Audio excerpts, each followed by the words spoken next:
सोचो आपका जन्म एक ऐसे गरीब परिवार में होता है जहाँ पर कुछ भी नहीं है, खाने पीने तक के लाले पड़े हुए हैं और 14 साल की उम्र में आपको अपनी पढ़ाई छोड़कर काम करना पड़ता है और आप हार नहीं मानते हो, लगे रहते हो। हर कदम पर हर एक चीज से लड़कर आप आगे बढ़ते हो। सालों साल लग जाते हैं, पर फिर एक दिन आप अपनी आंखें खोलकर देखते हो तो आपको दिखता है कि आप इस दुनिया के 12वें सबसे अमीर आदमी बन चुके हो। ये कहानी है एक ऐसे लड़के की जिसने बचपन में सब कुछ खो दिया था, मगर सब कुछ खोकर भी एक ऐसी कंपनी खड़ी कर दी जो कोई भी अपने सपने में भी नहीं सोच सकता। अमांसियो ऑर्टेगा, नेटवर्थ $73 बिलियन।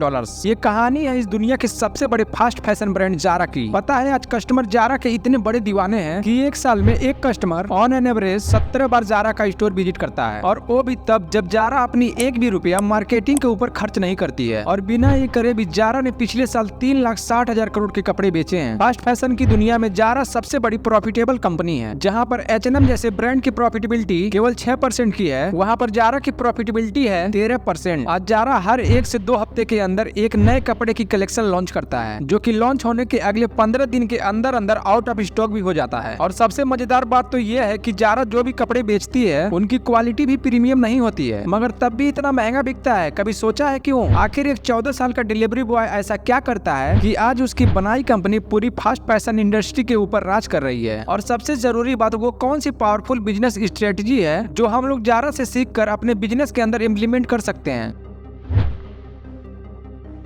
तो ये कहानी शुरू होती है 1936 में, जब रेलवे के एक गरीब मजदूर के घर पर अमांसियो ऑर्टेगा इस आदमी का जन्म होता है। और इसी गरीबी के कारण 14 साल की उम्र में अमांसियो को अपनी पढ़ाई छोड़नी पड़ जाती है, क्योंकि उनके ऊपर घर की इतनी जिम्मेदारियां थी कि अगर वो जिम्मेदारी नहीं उठा पाते हैं तो उनके घर पे लोग खाना भी नहीं खा पाते हैं। फिर शुरुआती दिनों में अमांसियो ने अपने एक लोकल टेलर के यहाँ एज अ डिलीवरी बॉय काम करना शुरू करते हैं, जहाँ पर उन्हें जो भी कपड़ा रेडी हो जाए उसे कस्टमर तक पहुँचाने का काम मिलता था। लेकिन वो यहाँ पर इतनी मेहनत से काम करते कि उनको जल्द ही असिस्टेंट के पोस्ट पर प्रमोट कर दिया जाता है। फिर कई साल बाद 1960 में जाकर अमांसियो एक शॉप मैनेजर की पोस्ट तक पहुंचते हैं। अब जब वो मैनेजर बनते तो अमांसियो ये देखते कि उनके स्टोर पर कई सारे लोग आते हैं जो काफी ज्यादा महंगे और काफी ज्यादा स्टाइलिश कपड़े पहनना चाहते हैं, पर असलियत में अगर देखे तो कुछ ही लोग ऐसे गिने चुने हुआ करते थे जो कि एक्चुअली में उन कपड़ों को अफोर्ड कर सकते थे। फिर अमांसियो इन सब के ऊपर इन डेप्थ रिसर्च करते हैं और उनको ये करते करते पता लगता है कि ये जो जितने भी महंगे महंगे कपड़े है ना, वो बहुत ज्यादा हाई क्वालिटी के नहीं हैं। बस लोग इनको इतने पैसे देकर इसलिए खरीदते हैं क्योंकि ये एक प्रकार का स्टेटस सिंबल है, फैशनेबल है और इनके पास काफी सारी वैरायटी ऑफ डिजाइन अवेलेबल होते हैं। यही कारण था कि जो भी कंपनी इनको बनाती थी वो अपने कपड़ों के लिए बहुत ज्यादा ओवरचार्ज करती थी। जहाँ पर अमांसियो को एक बिजनेस आइडिया आता है। उन्होंने सोचा क्यों ना मैं इसी तरीके से बहुत से एक्सपेंसिव कपड़े लोगों तक बहुत ही रिजनेबल प्राइसेस में पहुँचाना शुरू कर दूं। इससे जितने भी ज्यादा पैसे देने वाले कस्टमर्स हैं वो सब मेरे पास आ जाएंगे। और उसके लिए वो स्पेन से थोड़ा सा बाहर एक शहर है बार्सिलोना, वहाँ पे जाकर वो बहुत ही सस्ता फैब्रिक खरीद कर लाते हैं, जिसके बाद वो कार्डबोर्ड पैटर्न का इस्तेमाल करके जैसी प्रीमियम ब्रांड्स अपनी डिजाइन बनवाती हैं उसी तरीके के डिजाइन बनाकर कपड़े बनाने लगे। और जैसे ही इन कपड़ों को बेचने की बारी आई तो वो अपने आसपास के लोकल शॉप्स के पास जाकर अपने इन कपड़ों को प्रीमियम बताकर बेच देते थे। धीरे धीरे जैसे जैसे उनका बिजनेस बढ़ता गया तो उन्होंने 1963 के अंदर कॉन्फेसियोन्स गोवा नाम से अपनी एक खुद की फैक्ट्री खोल दी। और इनिशियली उनकी फैक्ट्री में जो कपड़े बनते थे वो जारा नहीं बल्कि जोरबा नाम से बिकते थे। ये लिया गया था 1964 के अंदर आई एक ग्रीक फिल्म जोरबा द ग्रीक से। मगर ये जो उनकी फैक्ट्री थी ना, उससे कुछ ही दूर पर जोरबा नाम से एक बियर बार भी हुआ करता था। तो होने ये लगा कि लोगों ने उनकी कंपनी को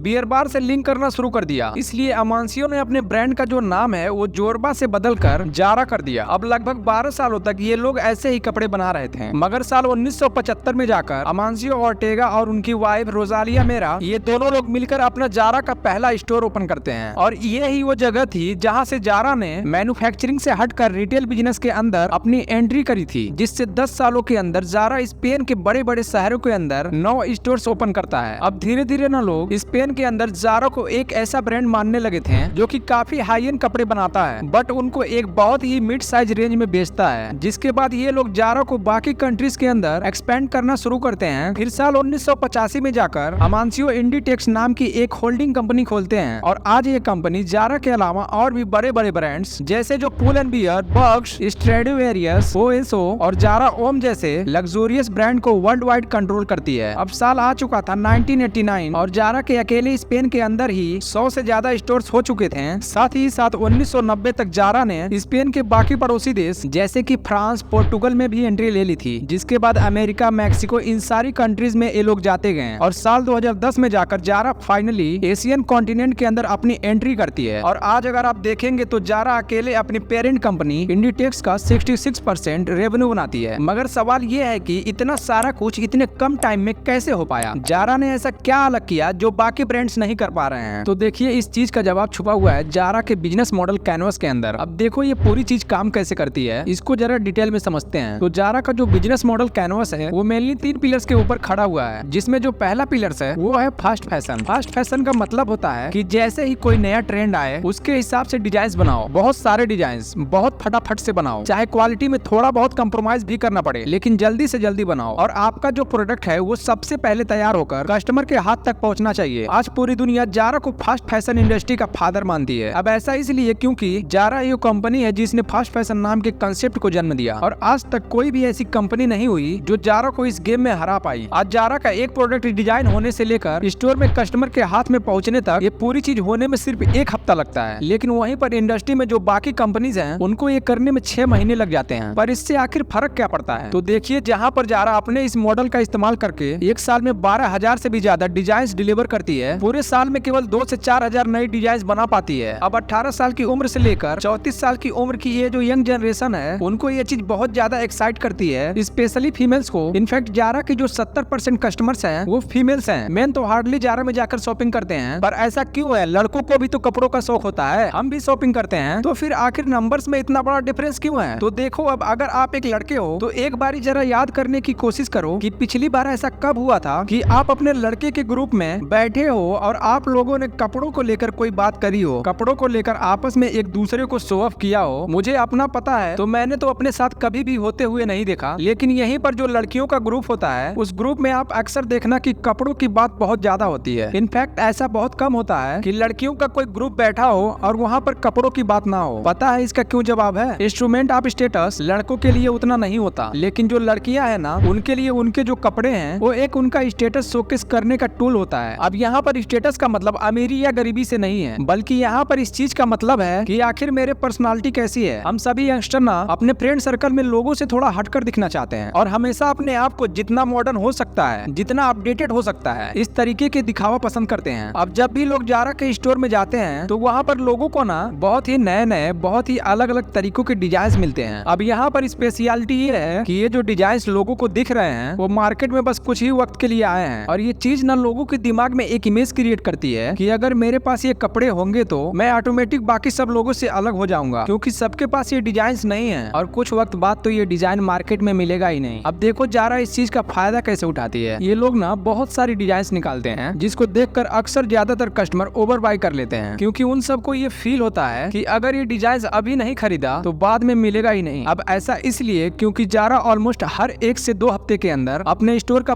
पूरा कलेक्शन ही चेंज कर देता है, और जो उनके पुराने कलेक्शन है उसमें से कुछ भी स्टॉक लोगों को दिया ही नहीं जाता। मगर यहाँ पर ना इस स्ट्रेटजी का इस्तेमाल करके ओवर बाइंग के अलावा भी एक चीज है जो आपके साथ होती है, और वो है फ्रीक्वेंट रिविजिट्स। डाटा ये बताता है कि जारा का एक कस्टमर ऑन एन एवरेज एक पूरे साल में 17 बार जारा के स्टोर को विजिट करता है, पर वहीं पर जो उनके कॉम्पिटिटर्स है ना, पता है उनका ये नंबर कितना है? मैक्सिमम टू मैक्सिमम 4 बार। अब देखिए, आपको पता है कि जारा 1 से 2 हफ्ते के अंदर अंदर स्टोर का कलेक्शन चेंज कर देता है, तो आप बार बार जब भी आपको मौका मिलेगा तब जारा के स्टोर को विजिट करेंगे कि चल यार एक बार देख लेते हैं नया क्या है। बेशक आप कपड़े ना ही खरीदो तब भी आपकी इस एक्टिविटी से जारा पैसे कमाएगी। बताता हूँ कैसे। ये जो फ्रीक्वेंट रिविजिट्स होते हैं इनके चक्कर में आपको हमेशा जारा के स्टोर में कस्टमर्स दिखाई देंगे, तो चाहे वो कुछ खरीदे या वो बिना खरीदे बाहर आ जाएं, तो बाहर से देखने वाले लोग हैं ना जो चल रहे हैं उनके स्टोर के आसपास उनको हमेशा देखने में ये लगता है कि यहाँ पर इतने सारे लोग आ रखे हैं तो पक्का यहाँ पे कपड़े जबरदस्त होंगे। फिर इसी चक्कर में वो लोग भी देखने के लिए अंदर आ जाते हैं, और जारा के पास कलेक्शन तो बड़ा होता ही है तो लोग कुछ ना कुछ पसंद करके खरीद ही लेते हैं। तो यहाँ अगर आप देखेंगे तो जारा अपने नए कस्टमर को लाने के लिए 1 भी रुपया खर्च नहीं करती है, फिर भी उनके पास कस्टमर आ गए हैं। इसी एक टेक्निक का इस्तेमाल करके जारा हर साल 45 करोड़ से भी ज्यादा प्रोडक्ट बनाकर बेच देती है। पर क्या आपने कभी सोचा है कि जारा इतने कम वक्त में इतने सारे प्रोडक्ट बनाती कैसे है? सोर्सिंग से लेकर डिजाइनिंग, प्रोडक्शन और डिलीवरी तक, जहाँ पर ये सारी चीजें करने में बाकी कंपनीज को महीने लग जाते हैं, वहाँ पर जारा ये सब कुछ एक हफ्ते में कैसे कर देती है। तो देखो, इस चीज का जो राज है वो छुपा हुआ है जारा के बिजनेस मॉडल कैनवस के दूसरे पिलर्स के अंदर, जिसको कहते हैं द क्यूब। जब अमांसियो 14 साल की उम्र में एज ए डिलीवरी बॉय काम करते थे, उन्होंने तब से ये ऑब्जर्व करना शुरू कर दिया कि आखिर प्रोडक्ट की फैक्ट्री में डिजाइन होने से लेकर उसके स्टोर पहुंचने तक कौन कौन सी ऐसी चीजें हैं जिसकी वजह से इसकी कॉस्ट बढ़ जाती है। तो उन्होंने ये देखा कि जो सबसे ज्यादा पैसे हैं ना वो वेयर हाउसिंग और ना ही डिस्ट्रीब्यूशन के अंदर खर्च होते हैं। तो सबसे पहले तो इसको हटाना चाहिए। फिर बाद में 1980s के टाइम पर जब वो जारा की ग्लोबली एक्सपेंड कर रहे थे, तो उन्होंने इस स्ट्रेटजी के ऊपर ध्यान दिया और उन्होंने कहा कि मैन्युफैक्चरिंग से लेकर डिस्ट्रीब्यूशन तक मैं हर एक चीज के ऊपर कंट्रोल जमाऊंगा ताकि स्पीड और कॉस्ट ये दोनों चीजें मेरे कंट्रोल में रहें। अब जारा का ये जो पूरा डिस्ट्रीब्यूशन सिस्टम है, इसका जो बेस है ना, वो बेस है द क्यूब, जो कि एक 50 लाख स्क्वायर फीट में फैला हुआ हाईली ऑटोमेटेड डिस्ट्रीब्यूशन सेंटर है। ये जो चीज है ना, स्पेन के आर्टेक्सियो शहर के अंदर है, जहाँ पर जारा के हेडक्वार्टर भी हैं। द क्यूब ये चीज एक प्रकार से जारा का बिग ब्रेन है, जहाँ पर जारा के वर्ल्ड वाइड के जितने भी ऑपरेशंस हैं वो सारे के सारे ऑपरेशंस रन करे जाते हैं। लेकिन यहाँ पर ये कैच है कि बाकी कंपनीज की तरह जो जारा का प्रोडक्शन है वो फैक्ट्री में शुरू नहीं होता, बल्कि उनके प्रोडक्शन का जो पहला स्टेप है वो स्टेप है एजेंट्स। ये जो एजेंट्स होते हैं ये एक प्रकार से फैशन डिजाइनर्स होते हैं जो कि पूरी दुनिया में फैले हुए हैं, और ये लोग ना खुद सारी social gathering, clubs, fashion shows, इन सारी जगहों पर जाते हैं। और ये लोग इंस्टाग्राम और टिकटॉक के ऊपर बहुत ज्यादा क्लोज नजर रखते हैं ताकि लोगों का जो अपकमिंग कपड़ों को लेकर टेस्ट है ये उसको बहुत ही बेहतर तरीके से समझ पाए। अब इन सब जगहों से जैसे ही इनको कोई इंस्पायरिंग डिजाइन या ट्रेंड नजर आता है, तो ये वहाँ पर उनका तुरंत ही स्केच बनाकर जो द क्यूब है वहाँ पर बैठे हुए फैशन डिजाइनर्स को भेज देते हैं। फिर क्यूब में जो बैठे डिजाइनर्स हैं वो इसके ऊपर प्रॉपर ब्रेनस्टॉर्मिंग करते हैं और देखते हैं कि आखिर जो ड्रेस है उसको बनाने के लिए कौन सा फैब्रिक यूज होगा, कितनी कॉस्ट आएगी और इसका जो फाइनल प्राइस है वो क्या होना चाहिए। और सबसे जरूरी, अगर हम इस ड्रेस को बना देते हैं तो मोटा मोटा आखिर कितने लोग इसको खरीद लेंगे। जारा इसी तरीके का इस्तेमाल करके हर साल 40,000 से भी ज्यादा डिजाइन बनाती है, जिसके बाकी सारे डिजाइन को रिजेक्ट कर उनके पास मोटा मोटा 12,000 के करीब डिजाइन बचते हैं और इन्हीं डिजाइन को आगे प्रोडक्शन के लिए भेजा जाता है। अब यहाँ से एक बार डिजाइन फाइनल होने के बाद फिर बारी आती है फैब्रिक सोर्सिंग की। बहुत ही कम लोगों को मालूम है, लेकिन सच तो ये है कि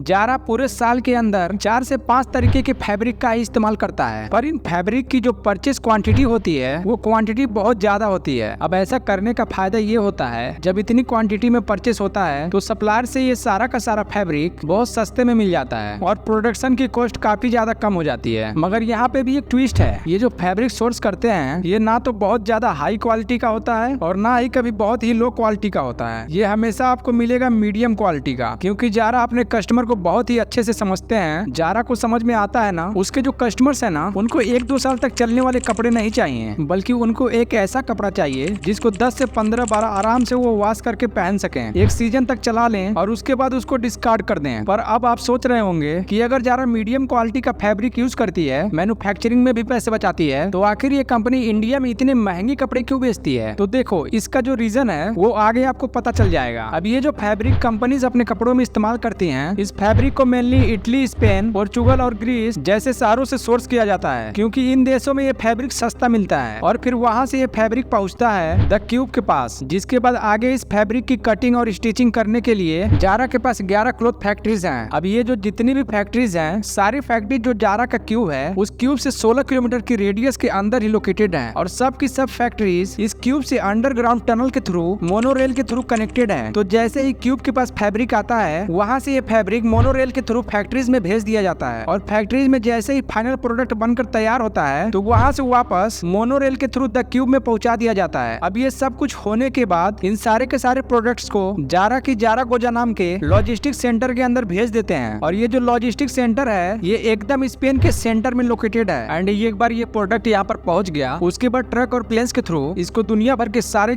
जारा स्टोर्स में पहुँचा दिया जाता है। अब यहाँ पे मैजिक देखो, जैसे ही जारा के प्रोडक्ट्स उनके स्टोर्स तक पहुँचते हैं तो उनको डायरेक्ट शॉप फ्लोर्स के ऊपर उतारा जाता है। जारा के स्टोर्स में ना इन्वेंट्री का कोई चक्कर ही नहीं होता, जो कपड़ा बनकर ट्रक में आया वहाँ से उतरकर सीधा स्टोर में डिस्प्ले पर चढ़ता है और वो शॉप में थोड़े से बस 3 से 4 पीस ही एक्स्ट्रा रखते हैं। अब देखो, ऐसा करने के पीछे ये 2 कारण हैं, जिसमें पहला कारण है रोबस्ट स्टॉक रिप्लेसमेंट साइकिल, मतलब स्टॉक खाली होते ही एकदम से नए स्टॉक को फील कर दिया जाता है, जिसके लिए जारा का हर एक स्टोर एक हफ्ते में 2 बार अपनी डिलीवरी लेता है। अब जो दूसरा कारण है वो है illusion of scarcity and massive inventory turnover. देखो, अगर किसी स्टोर में अगर स्टॉक ही कम होगा तो उसमें इन्वेंट्री का खर्चा उठाने की जरूरत नहीं पड़ेगी। प्लस क्योंकि स्टॉक ही इतना लिमिटेड होता है तो जो कस्टमर्स है उसके दिमाग में हमेशा से ये स्केर्सिटी बनी रहती है कि भैया ये बहुत ही कम है, कभी भी खत्म हो सकती है, तो जितनी जल्दी हो सकता है मैं उतनी जल्दी खरीद लूं। तो इससे ये होता है कि जो इन्वेंट्री की रोटेशन है उसकी स्पीड बहुत ज्यादा बढ़ जाती है, एकदम जल्दी जल्दी बिकता है। और मान लो अगर जारा का कोई प्रोडक्ट एक हफ्ते तक नहीं बिकता ना, तो उसको ये लोग स्टोर में उसके बाद रखते ही नहीं है, उसको निकाल दिया जाता है। अब देखो यहाँ पर थोड़ा सा डिटेल में इसको समझना। स्पेन में जारा को 11 यूरो पर आवर के हिसाब से अपने एम्प्लॉयज को पैसे देने पड़ते हैं, लेकिन वहीं पर पता है एशिया में ये सैलरी कितनी है? सिर्फ 0.8 यूरोज। लेकिन इसके बावजूद भी जारा अपने टोटल प्रोडक्शन का जो 50% है वो स्पेन में ही करवाती है और बाकी का 26% यूरोपियन कंट्रीज में और सिर्फ 24% ही एशियन कॉन्टिनेंट और अफ्रीका में करवाया जाता है। अब आप पूछोगे ऐसा क्यों है, इसमें क्या फायदा हो रहा है? तो देखो, जारा ऐसा इसलिए करती है क्योंकि जारा ना बाकी कंपनीज की तरह जस्ट इन केस मॉडल पर नहीं बल्कि जस्ट इन टाइम मॉडल के ऊपर ऑपरेट करती है। जस्ट इन टाइम ये जो फेमस प्रोडक्शन मॉडल है ये टोयोटा कंपनी ने इन्वेंट किया था। देखो, जो जस्ट इन केस मॉडल होता है ना, उसमें जो कंपनी है वो पहले अपने प्रोडक्ट को बनाती है और उसके बाद उसको बेचने के लिए मार्केट में उतारती है। अब इससे होता यह है कि जो इन्वेंट्री का कॉस्ट है वो कॉस्ट बहुत ज्यादा बढ़ जाता है, क्योंकि पहली बात तो प्रोडक्ट बनाओगे तो कहीं ना कहीं उसको रखना पड़ेगा और उसके बाद शायद अगर ना बिके तो उस केस में आपके पूरे के पूरे पैसे बर्बाद हो जाते हैं। लेकिन वहीं पर जो जारा है वो मैन्युफैक्चरिंग और इन्वेंट्री इन दोनों की कॉस्ट को बचा लेती है, क्योंकि जारा इस्तेमाल करती है just in time model. Zara को जब अपने स्टोर से ऑर्डर आते हैं, जारा उसके बाद ही प्रोडक्शन करना चालू करती है और क्योंकि ये लोग इतने तेज हैं इस चीज को करने में, तो एक हफ्ते के अंदर अंदर प्रोडक्ट बनकर स्टोर तक पहुंच भी जाता है और फटाफट से बिक भी जाता है। एंड सेकेंडली, क्योंकि प्रोडक्ट ही वो बना है जो कि इस वक्त डिमांड में है, तो उस प्रोडक्ट को स्टोर करने का कोई कॉस्ट ही नहीं है। वो जैसे ही स्टोर पर पहुंचा एकदम से बिक गया। तो ऐसे में जारा का हार्डली कोई प्रोडक्ट होता है जो वेस्ट हो जाए। यही कारण है कि आज भी जारा एशियन वर्कर को छोड़कर जो स्पेन में उनके वर्कर हैं उनको 13 गुना ज्यादा पैसे देकर उनसे प्रोडक्ट बनवाती है, क्योंकि उन लोगों को ना ये लोग जस्ट इन टाइम प्रोडक्शन करने के लिए रूट्स रखते हैं। लेकिन क्या आपने कभी सोचा है कि जारा एक साल में 12,000 से ज्यादा डिजाइन इतने दुनिया जहान के कपड़े बिना किसी मार्केटिंग के, बिना किसी भी कपड़े के ऊपर सेल लगाए आखिर कैसे बेच देती है? ये इतने सारे प्रोडक्ट खरीदने के लिए आखिर उनके पास कस्टमर्स कहाँ से आ जाते हैं? तो देखो, इस चीज को समझने के लिए हमें जारा के बिजनेस मॉडल कैनवस के तीसरे पिलर्स को समझना होगा और इस पिलर को कहते हैं कस्टमर सेंट्रिक अप्रोच। देखो, जो बाकी ब्रांड्स है ना, वो अपने प्रोडक्ट की ओर अपने ब्रांड प्रमोट करने के लिए खूब सारे पैसे खर्च करते हैं, मगर जारा पैसे खर्च नहीं करती, बल्कि जारा जो एक्चुअली में पैसे खर्च करती है वो करती है अपने स्टोर्स की लोकेशन चूज करने में। अब कभी भी नोटिस करना, आपको जारा का जो स्टोर है वो हमेशा एक ऐसी लोकेशन पर मिलेगा जहाँ पर सारे के सारे हाई प्रोफाइल कस्टमर्स आते हैं। अगर आसान शब्दों में कहूँ तो जारा का जो स्टोर है वो आपको H&M, LV, Prada, Gucci, Armani, ये जो सारे महंगे ब्रांड्स हैं इन सबके कहीं पर आसपास नहीं मिलेगा। अब यहाँ पर होता यह है कि